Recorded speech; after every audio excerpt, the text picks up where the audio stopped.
नमस्कार मंडळी, बिग बॉसच्या घरामध्ये राखीने परत एकदा केलं धुमाकूळ आणि टास्कमध्ये कोण जिंकणार हे सगळं आपण पाहणार आहोत.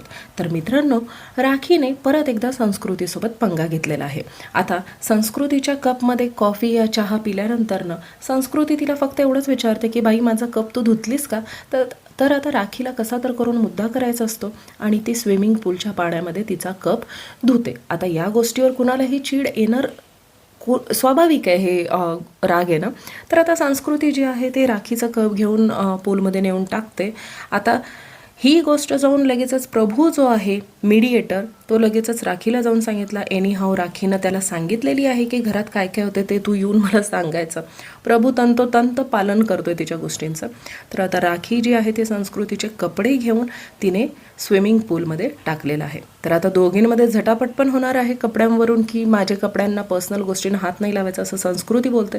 पण राखी कुणाच्या बापाचं ऐकते, अजिबात ऐकत नाही. दुसरी गोष्ट, टास्कमध्ये आज टास्क आहे कॅप्टन्सीच्या उमेदवारासाठी. आता 2 टीम बनवलेल्या आहेत बिग बॉसने. एक फ्रीज असतं आणि त्या फ्रीजमध्ये ज्या प्रकारे फ्रूट्स बिग बॉसने ठेवलेले आहेत त्या प्रकारेच फ्रूट्स हे लोक दुसरी टीम जी आहे ते ठेवायची आहे. तर बेसिकली बिग बॉसने असा टास्क दिलेला आहे. आता राकेश वर्सेस तन्वी झालेला आहे.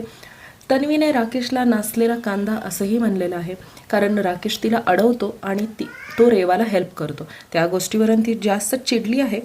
मित्रांनो, आता तन्वीने राकेश दादाला त्या प्रकारे शिवी दिल्यामुळे कुठे ना कुठे ही शिवीच आहे म्हणा.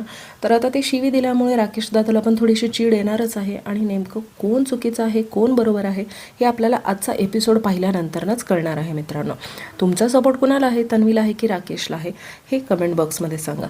तर मित्रांनो, ही राखी जी आता हे नाटकं करते आहे, आता किती जणांना बोर झालं आहे ते, म्हणजे लिटरली बोर होत आहे तिचा रोजचा तोच ड्रामा पाहून. तुमचं काय म्हणणं आहे या गोष्टीवर, यावर पण कमेंट बॉक्समध्ये लिहा. मित्रांनो, माझ्या चॅनलला सबस्क्राईब करायला विसरू नका. Thank you so much for watching my video.